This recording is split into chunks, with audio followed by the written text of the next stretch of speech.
Alisa Peskin-Shepherd. She's the principal at Transitions Legal, and we're going to be talking about a Lunch and Learn series that she is launching to inspire action, using her legal skills, her mediation skills, and her resolution skills to try to help the community address some of the things that we're all a little anxious about and maybe don't really understand, starting a conversation for the purpose of connectivity.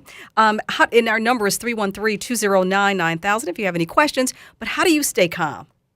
How do I stay calm? Yeah. You mean during a mediation? In general, I mean, that's not the only time you don't stay calm. I mean, but how do you do that? I mean, you've got people that are upset. You've got everybody that wants something out of the deal. Certainly everybody is not going to, you say win-win, but is win-win ever really possible? And so what do you do? Well, to stay calm in the situation, I have a professional role, so I'm going to stay calm. That's my job, to stay calm especially if I'm helping the parties. Okay. I listen. If I was working with a client and I wanted them to stay calm, I would just tell them to take a breath, take a deep breath, and think before you respond to anything.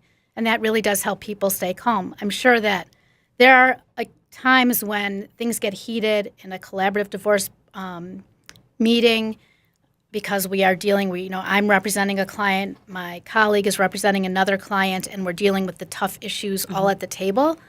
And things can get difficult. So things can get, where parties want to start yelling at each other, and we have to stay calm and model behavior for the parties. But sometimes, Alisa, you want to just yell and say, "Everybody, shut the hell up!" Don't you ever want to say that? Sometimes. All right, let's talk about the Lunch and Learn series, Lunch and Learn to Inspire Action series that you're launching. How did that start?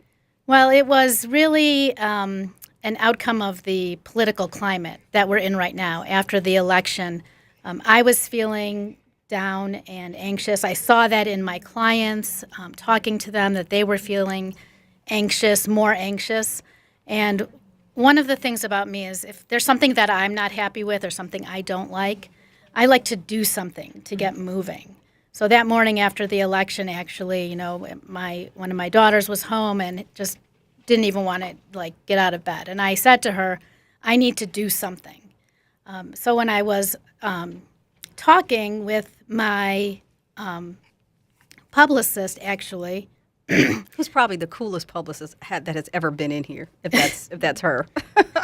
She is one of them. Okay, Lynn Galadner of Your People. Lynn, okay, that's a great group too. Let me say that we work with them a lot, and they're a good group. They are. So I was talking to her, and I said I would love to bring speakers in. I'm always looking to connect with people in my community and people that I work with. And I'm also always looking for a way to give back to my clients and to my referral sources. So we came up with this idea to have Lunch and Learns monthly and to bring in speakers that address pressing issues that the community is facing. So with so many issues, and the issues seem to, pop up, emerge, we got a whole new set of issues every 5 minutes, it seems. How did you start to discern which issues would you tackle first? I just started brainstorming. And again, this is part of mediation and the collaborative process is brainstorming. One of my favorite parts of both processes.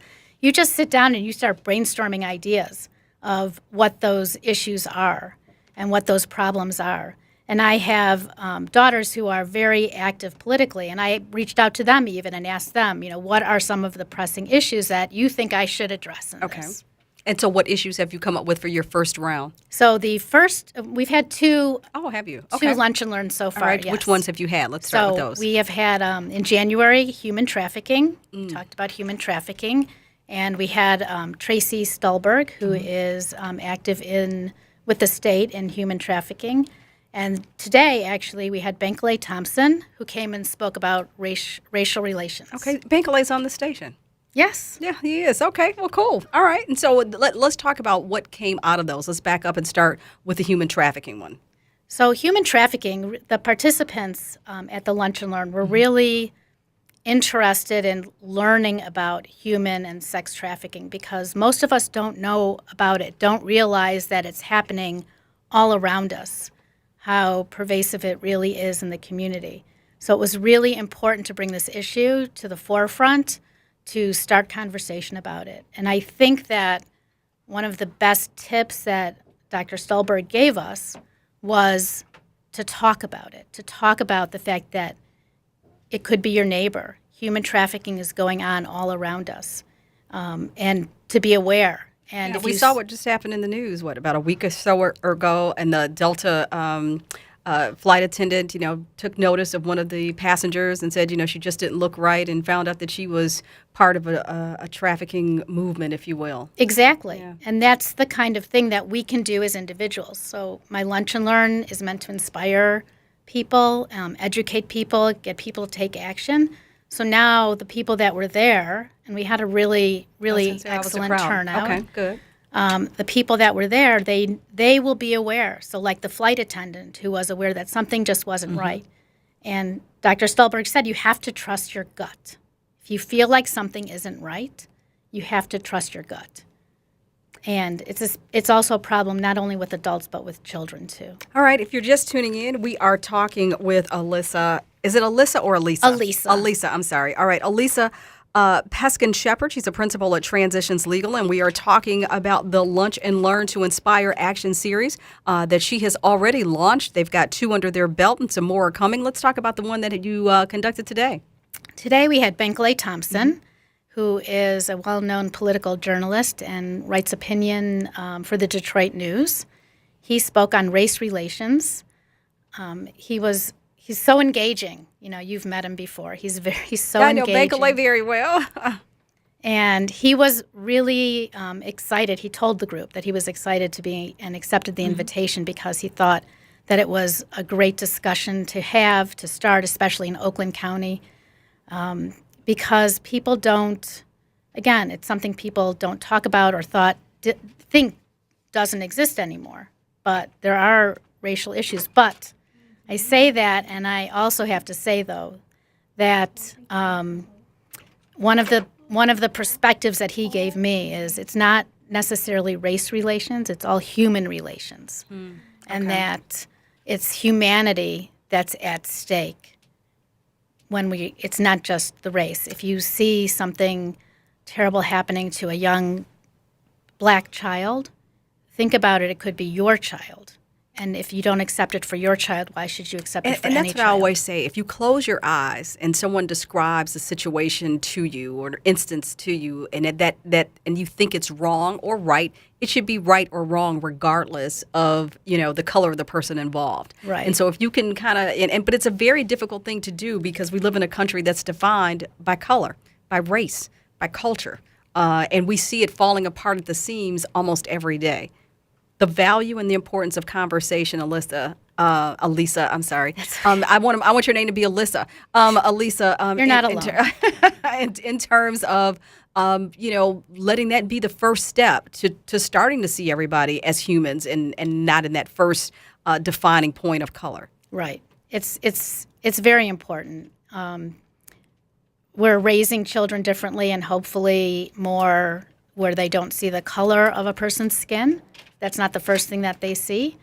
And so one other thing that I want to be able to do after hearing Benkley talk today is to create opportunities for adults to cross cultures and get to know people and see what it's like. For who they are, yes, and see what it's like. And I keep telling, I have said this for years, we have to have a conversation about race. We have to have a conversation about race, very candid, yes, very respectful, but going in on the pretense that, we don't know, what is it like? And be willing to come away with maybe a different opinion and perspective than the one you took to the conversation. If you are just tuning in, we are talking to Alisa Peskin-Shepherd. She's a principal at Transitions Legal, and we're talking about the Lunch and Learn to Inspire Action that she has launched to make a difference in our community. Paul, good afternoon, and thank you so much for the call. Paul? Yes? Yes, hi. Yeah. Go right ahead. How you doing? Good. Thank you so much. The topic is just fascinating, and I was actually privileged to attend Alisa's lunches, and they were quite amazing and way better than I thought that they would be because I didn't really know what to expect. And what I found was that in this time when we're all feeling a little helpless and bewildered by all the things that seem to be going on, the lunches that she is promoting give you the opportunity to realize that there are things that we can each be doing, large or small, to make a difference, so that we don't need to feel helpless. There are actually things that we can be doing. And so, for example, today, Bankalei Thomas was talking about the importance of speaking up and sharing your ideas with the editors of the newspapers, for instance, and because so much really has to do with character, that we can press our government officials to be forthright and not be as concerned about partisanship, as opposed to just recognizing what is good behavior and what isn't good behavior. And on the lunch that Alisa had on human trafficking, it became important to realize that it's happening all around us. We just may not see it or realize it, and to recognize that victimization is a mindset that people learn, so that we can't assume that people that are involved in these different things, even if they seem to be voluntary, really are voluntary because they've fallen into this type of trap of life. So it's a very exciting thing, and Alisa handed out the schedule of all these different topics. I've already put them on my calendar. So, Paul, let me ask you, how has that, or how will that change your life in terms of how you go forward, how you interact with people? I mean, not just from the conversation today, but, the one before and the ones forthcoming. How will this change who you are and how you live and act towards others? I think it's empowering. Since coming back to the office today, I've already sent an email to my congressperson about how important it is to take principled stands and to let people know where you stand. And so I'm going to be just looking for those opportunities to be active or proactive. Bangalay this morning kind of described a feeling that I had. He said, people are waking up in the morning and they're saying, is this real? Are these things really happening? Because things seem to be going on in our society that are so unusual. And it was like, oh my God, that is exactly how I feel. And now I'm going to be looking for ways to articulate that. Well, good, Paul. I appreciate that, Alisa. Certainly that makes you feel good. Yes, absolutely. Glad that he was listening and paying attention. Yeah, so that's a good thing, Paul. You've got your finger on the pulse of a lot of stuff, and that makes a difference. We have to be receptive to new conversations, new contributions to the way that we see things and the way that we think, and that's how we all make a difference. So kudos to you, Paul.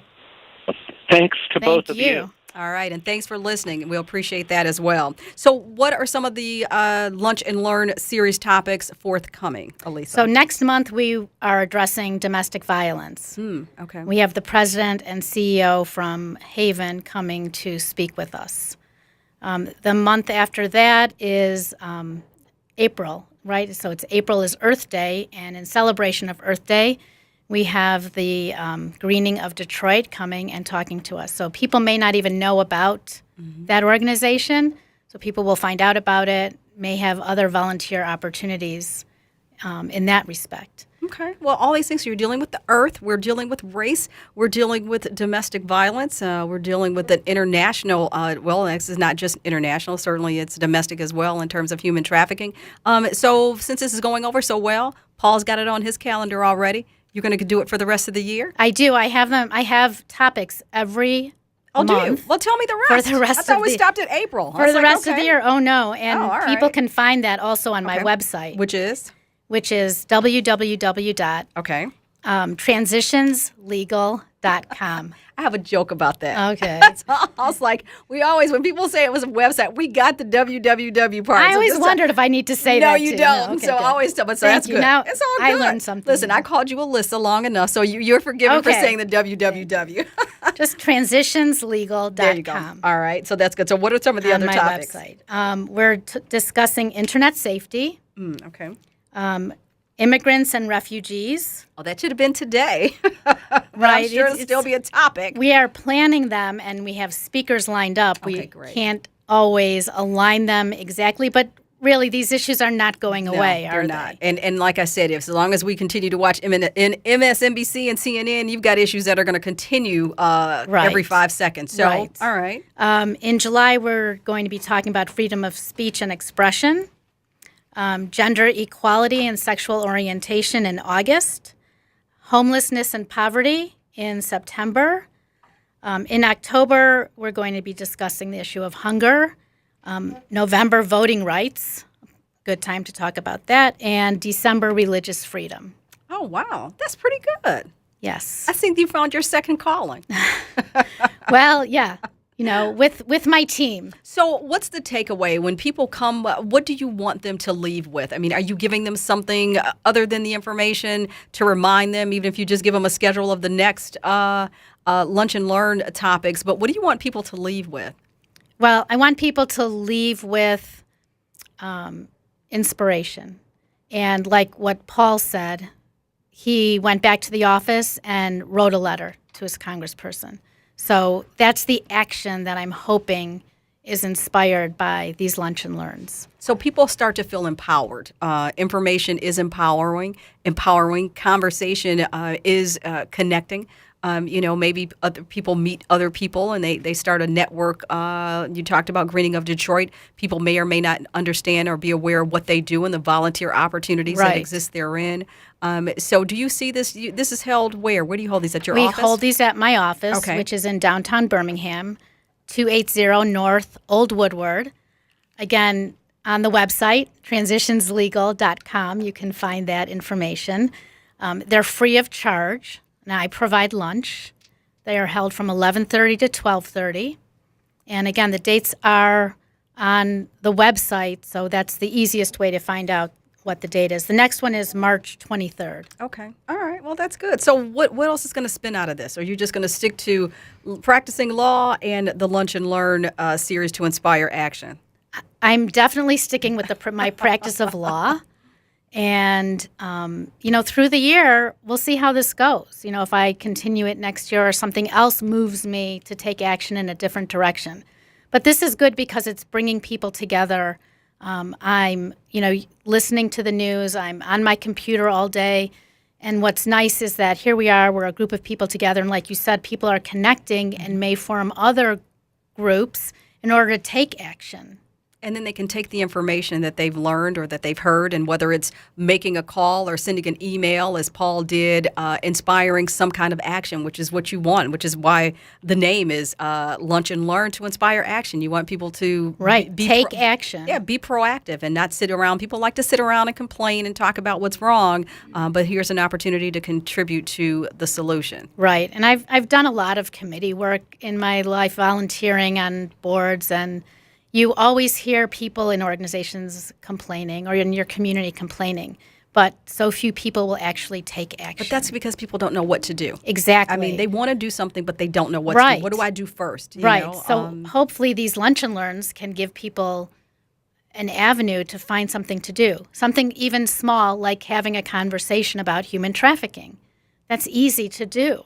And then you feel much better when you wake up in the morning. Well, I've got two marketing recommendations that I think you ought to do. I think you ought to record these series and create a YouTube channel for them. That's the first thing. So people that haven't seen them, that you can do. You start to build a brand and you start to build an audience. And you also ought to do something, whether it's a sticker, whether it's a button, something. So people who have participated, when they go out, like I've voted.